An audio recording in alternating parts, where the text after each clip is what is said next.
Gold hub తాకట్టులో ఉన్న బంగారాన్ని విడిపించి కొనబడును. అదే రోజు ఆన్లైన్ ధరకు కొని డబ్బులు ఇవ్వబడును. నమస్తే, వెల్కమ్ టు అవర్ ఛానల్. నేను మీ ప్రియాంకారావు కూనిరెడ్డి. ఈ రోజు మనతో పాటు ఉన్నారు కమ్మినేని శ్రీనివాస్ గారు, ఎనలిస్ట్. వారితో మాట్లాడదాం. నమస్తే సార్. నమస్కారం.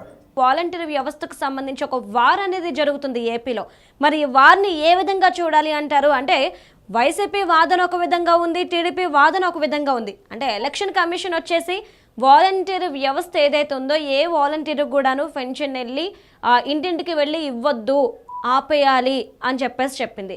మరి ఇటు వైసీపీ వాదన వచ్చేసి ఒక విధంగా ఉంది. మరి 60 సంవత్సరాలు 65 సంవత్సరాలు ఉన్న వృద్ధులు ఇంత ఎండలో ఎలా వెళ్ళి తీసుకొస్తారు అని చెప్పేసి వైసీపీ అంటుంది. ఇటు టీడీపీ కూడా మీరు వైసీపీ వాళ్ళు వాలంటీర్ వ్యవస్థని వాడుకుంటున్నారు ప్రచారం కోసం, అందుకని ఎలక్షన్ కమిషన్ ఇలాంటి డెసిషన్ తీసుకుందని అంటున్నారు. మరి ఈ వార్ని మనం అసలు ఏ విధంగా చూడాలంటారు? ఏ కోణంలో చూడాలి? అంటే తెలుగుదేశం పార్టీ దీనికి వ్యతిరేకంగా మాట్లాడి అలాగే రకరకాల పోరాటాలు చేసి చివరికి తన గోతిలో తానే పడినట్లయింది. ఇప్పుడు వాళ్ళు ఏమంటున్నారు, ఇళ్లకి ఇవ్వటం వల్ల వాలంటీర్లు ఇళ్లకెళ్ళి పెన్షన్ ఇవ్వటం వల్ల జగన్కి ఏదో రాజకీయ లబ్ధి చేకూరుతుందని వాళ్ళు ఏదో జగన్కి అనుకూలంగా మాట్లాడతారనే కదా ఇంతకాలం వాళ్ళు ఆరోపించింది. చంద్రబాబు గారు కానీ, పవన్ కళ్యాణ్ గారు కానీ, రామోజీరావు కానీ, రాధాకృష్ణ కానీ వీళ్ళంతా కూడా అది ఎంత విషం కక్కారు కదా వాలంటీర్ల వ్యవస్థ మీద. ఇప్పుడు ఏమంటున్నారు, తీరా నిమ్మగడ్డ రమేష్ అన్న ఆయనతోటి కోర్టులో వేయించారు, ఎలక్షన్ కమిషన్ కూడా పిటిషన్ పెట్టించారు. ఆ ఎలక్షన్ కమిషన్ కూడా అసలు ప్రభుత్వం ఏమంటోంది ఏం కదా, రెండో వర్షం తీసుకోకుండా వీళ్ళు అడిగిందే తడువుగా ఒక ఆదేశం ఇచ్చేసింది.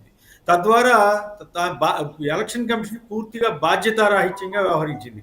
అయితే అప్పుడేమనుకున్నారు తెలుగుదేశం వాళ్ళు, సంకలు గుద్దుకున్నారు, ఇంకేముంది వాలంటీర్ల వ్యవస్థను మనం దెబ్బతీసాము, ఇంకా జగన్కి ఇబ్బంది లేదు, జగన్కి ఇబ్బంది రాజకీయంగా మనకి బాగా ఉపయోగం అన్నట్లుగా వాళ్ళు ఫీల్ అయ్యారు. అయితే ఇప్పుడేమైంది, సీన్ రివర్స్ అయింది. వాలంటీర్ల వ్యవస్థ ఎప్పుడైతే వాళ్ళు ఇంట్లోకెళ్ళి పెన్షన్లు ఇవ్వరని తెలుసుకున్నారో వృద్ధులంతా కూడా టీడీపీని, చంద్రబాబు నాయుడిని, మిగతా వాళ్ళందరినీ తిట్టడం మొదలుపెట్టేసరికి అమ్మ దెబ్బతిన్నాము, ఇదేదో ప్రమాదం జరిగేటట్టుంది, ఆ ఈనాడు ఆంధ్రజ్యోతిలో రాసిన దిక్మాలిన వార్తలని నమ్మి మనం అనవసరంగా వీళ్ళకి వ్యతిరేకంగా వెళ్ళి ఇప్పుడు చెడు తెచ్చుకున్నామని చంద్రబాబు గారు మళ్ళీ లైన్ మార్చేసుకున్నాడు. యథాప్రకారం ఆయన యూటర్న్ తీసుకుని ఆయన ఏమంటున్నాడు, మళ్ళీ ఇళ్ళకాడ ఇవ్వండి, వాళ్ళకి ఇబ్బంది లేకుండా చూడండి అని ఇప్పుడు ఆయన చెబుతున్నాడు. మరి అదేదో ఎన్నికల సంఘానికి ఉత్తరం రాయొచ్చు కదా, వాలంటీర్లను పెట్టండి పర్వాలేదు, మేము అయినా కూడా వాళ్ళందరూ ఏం జగన్కేమి మనుషులు కాదు, మొత్తం ప్రభుత్వానికి సంబంధించిన వాళ్ళ కింద లెక్క, మేము అని చెప్పి రాసి ఉండొచ్చు కదా, రాయలే. ఓన్లీ సిఎస్వి రాసి ఇబ్బంది లేకుండా చేయాలి అని రాశాడు. ఇది అంతా ఏంటి, ఇది ముసలి కన్నీరు అంటారు సరే, ఆ రకంగా. దీంతో ఏమైంది, ఇంతకుముందు ఈనాడు వాళ్ళు కానీ, ఆంధ్రజ్యోతి వాళ్ళు కానీ తెగ రాశారు, ఇంకేముంది ఆ వాలంటీర్ ఇట్లా, ఈ వాలంటీర్ ఇట్లా అని విషం జిమ్మారు. దుర్మార్గంగా ఒక చిన్న స్థాయి ఉద్యోగి కూడా కాదు, ఒక రకంగా స్వచ్ఛంద సేవ చేయడానికి వచ్చిన వాళ్ళ మీద ఆ రకంగా రామోజీరావు కానీ, రాధాకృష్ణ కానీ విషం కక్కితే దాన్ని నిజమని నమ్మి చంద్రబాబు గారు భ్రమపడి ఇప్పుడు వాళ్ళు తీసిన గోతిలో ఈయన పడ్డాడు. వాళ్ళు ఏదో జాకీ పెట్టి లేపుతున్నాం అనుకున్నారు చంద్రబాబుని, కానీ వాళ్ళకి తెలియకుండానే తీసుకెళ్లి ఓ పెద్ద గోతిలో పడేశారు. ఇప్పుడు ఆయన దాంట్లోంచి కూరుకుపోయి బయటికి రావడానికి నానా బాటలు పడుతూ ఇప్పుడు కొత్త స్టేట్మెంట్లని ఇస్తున్నారు. దీంతో ఇప్పుడు ఏమంటున్నారు, వైసీపీ వాళ్ళ వల్ల ఇదంతా జరిగిందని. ఇప్పుడు ఒక వైసీపీ వాళ్ళు ఏమన్నా ఇవ్వద్దన్నారా? వైసీపీ వాళ్ళు ఏమైనా అడ్డం పట్టారా? వైసీపీ వాళ్ళు ఏమైనా ఎలక్షన్ కమిషన్కి వెళ్ళారా? వైసీపీ వాళ్ళు ఏమైనా హైకోర్టుకి వెళ్ళారా? చేసిందంతా చేసి ఇప్పుడు మళ్ళీ వైసీపీ మీద పెడుతూ ఇప్పుడేమంటారు, సచివాలయ సిబ్బందిని వాడొచ్చు కదా అంటారు. సచివాలయ సిబ్బందిని వాడటం ఏంటి, వాళ్ళకి వీళ్ళకి తేడా ఉంది. వాళ్ళైనా ఇంటికి వచ్చి చెప్తే అప్పుడు జగన్ మనుషులు కాదు వాళ్ళంతా.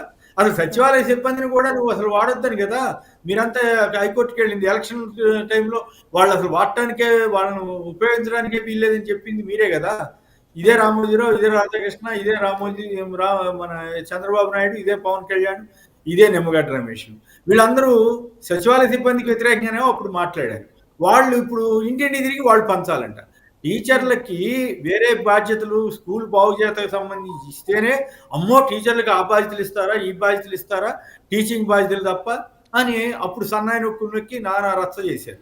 ఇప్పుడు సచివాలయ సిబ్బందికి వాళ్ళ బాధ్యత కాకపోయినా ఇంటింటికి తిరిగి ఇవ్వాలంట. ఎట్లా సాధ్యం అవుతుంది? 1,50,000 మంది మన 2.5 లక్షల మంది వాలంటీర్లు వాళ్ళ కేటాయించిన 50 మందికో 50 ఏళ్లకో వాటికో వెళ్ళి ఇస్తుంటారు. ముందు వాళ్ళు అవన్నీ తీసుకుని ఈ సచివాలయ సిబ్బందిని పంపించాలంటే బోల్డు ఏర్పాట్లు చేయాల్సి ఉంటుంది కదా. ఇవన్నీ పైగా అసలు ఎన్నికల కమిషన్ ఏమన్నా సచివాలయ సిబ్బందిని వాడుకోమని చెప్పిందా? సపోజ్ సచివాలయ సిబ్బంది అంతా వచ్చింది ఎప్పుడు? జగన్ గారు నియమించిన వాళ్ళే కదా. బహుశా మొట్టమొదటిసారిగా జగన్ గారు 1,50,000 ఉద్యోగాలు ఇచ్చాడన్న సంగతి ఈనాడు, ఆంధ్రజ్యోతి ఒప్పుకున్నట్లయింది. లేదా అలాగే చంద్రబాబు నాయుడు గారు. ఇంతకాలం సార్ అసలు అంటే ప్రభుత్వం సార్ ఒక్క విషయం సార్, అంటే ఇటు మీరు ఇంతకు ముందు చెప్పినట్టు టీడీపీ వాళ్ళు ఈ విఆర్ఓలు ఉంటారు, ఎంఆర్ఓలు ఉంటారు, సో వీళ్ళని వాడుకోవచ్చు కదా, వీళ్ళని ఇంటింటికి వెళ్ళి ఈ పెన్షన్లు ఏవైతే ఉన్నాయో అవి ఇవ్వచ్చు కదా అని చెప్పేసి వాదించారు. మరి ఈ నేపథ్యంలో నిజంగా టీడీపీ చెప్పినట్టు ఇది సాధ్యం అవుతుందా? ఎందుకంటే ఇప్పటి వరకు వాలంటీర్లు వాళ్ళకి ఇచ్చిన కేటాయించిన, మీరు అన్న దాని ప్రకారం కేటాయించిన ఇళ్ళకి వెళ్ళి ఇస్తూ వస్తున్నారు కదా, మరి ఇంతమందికి ఈ విఆర్ఓలు ఎంఆర్ఓలు ఇవ్వడం అనేది సాధ్యమయ్యే అంశమేనా? అసలు సాధ్యం కాదు కనుకే ఇప్పుడు కంగారు పడుతున్నారు. పైగా వృద్ధులు, లేవలేని వాళ్ళు, వాళ్ళందరినీ రేపు గ్రామ సచివాలయం దగ్గరికి ఆ సచివాలయాలు కూడా ఈయన ఏర్పాటు చేశాడు కాబట్టి సరిపోయింది జగన్ గారు. లేకుంటే మళ్ళీ ఇంకెక్కడికో వెళ్లాల్సి వచ్చేది. సో అక్కడికి వెళ్ళి తీసుకోవడం కూడా కష్టమవుతున్నటువంటి పరిస్థితి. లేవలేని వాళ్ళు వీళ్ళంతా ఉంటారు కదా.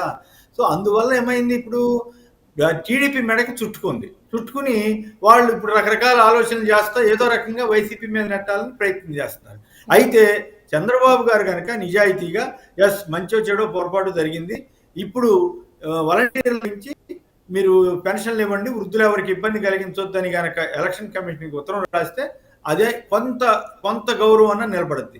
అలా కాకుండా వాళ్ళందరినీ ఎండల్లో తిప్పితే ఖచ్చితంగా వాళ్ళందరి శాపం వాళ్ళ తగులుతుంది, తిడతారు, వాటన్నిటిని వీళ్ళు భరించాలి. ఎలక్షన్ మీద కూడా దీని ప్రభావం పడుతుంది. వీళ్ళు వాలంటీర్లను తీసేస్తే వాళ్ళకేదో లాభం అనుకున్నారు, కానీ ఇప్పుడు వాళ్ళు లేకపోవడం వల్లే ఇప్పుడు ఎక్కువ నష్టం జరిగేటట్టుగా కనపడతా ఉంది. ఆ విషయం తెలిసే చంద్రబాబు గారు కంగారు పడుతున్నారు.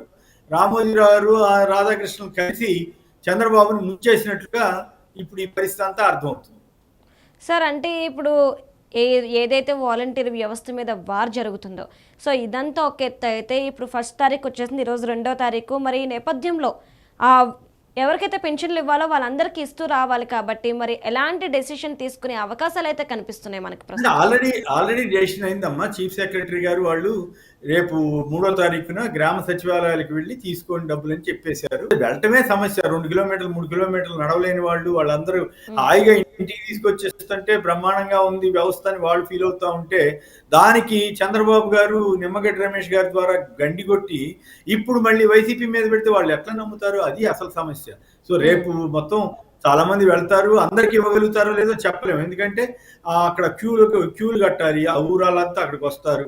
సో మరి టైం పడుతుంది, ఎండలో నిలబడాలి, మంచినీళ్ళు ఉండవు, ఇవన్నీ సమస్యలు అనమాట. వాళ్ళు సుఖంగా ఇంటికి తీసుకొచ్చి గౌరవంగా, నేను అక్కడ చెప్తానమ్మా, ఆంధ్రప్రదేశ్లో వృద్ధుల్ని గౌరవించే సమాజం ఒక్క ఆంధ్రప్రదేశ్లో మాత్రమే ఉంది. అది కూడా ముఖ్యమంత్రి వైఎస్ జగన్మోహన్ రెడ్డి గారిది ఆ క్రెడిట్. వాలంటీర్లు ఏర్పాటు చేసినప్పుడు మా బోటి వాళ్ళకి కూడా ఇది సాధ్యమవుతుందా, ఇన్ని లక్షల మందిని పెడుతున్నారు, ఇది మంచిగా చెడ్డ అనే దాని మీద మేమాంసలో పడుతున్నప్పుడు ఆయన ముందుకెళ్ళిపోయి చేసిన తర్వాత ఇప్పుడు అక్కడ వాళ్ళు అందిస్తున్న సేవలు, సర్టిఫికెట్లు కానీ, ఇతరత్ర కానీ, పెన్షన్లు కానీ, ఇవన్నీ కూడా ప్రజలకు ఉపయోగపడుతున్నాయి. అంటే ఏమిటి? Decentralisation of administration. ఎక్కడో రాజధాని కాదు, ప్రతి ఊళ్ళోనూ ఒక రాజధాని ఏర్పాటు చేసుకున్నట్లయింది. వాళ్ళకి తేలిగ్గా పనులు అవుతున్నాయి. సో అందువల్ల మా బోటి వాళ్ళని కూడా మా అభిప్రాయం మార్చుకుని ఎస్ ఈ వాలంటీర్ వ్యవస్థ అనేది ప్రజల వద్దకి గడప గడపకి పరిపాలన తీసుకెళ్ళింది అనే అభిప్రాయానికి రావడం జరిగింది అనమాట. చంద్రబాబు గారికి కూడా తెలుసు ఆ విషయం, అర్థం చేసుకున్నాడు. కానీ అహం అని, తర్వాత రాజకీయంగా తనకి ఉపయోగం ఉండదని, వాలంటీర్ల వల్ల జగన్కి ఎక్కువ లాభం జరుగుతుందని భయపడి అనవసరంగా రచ్చ చేసుకుని ఇప్పుడు కంగారు పడుతున్నారని అర్థం చేసుకోవాలి. Right, thank you so much sir. Right.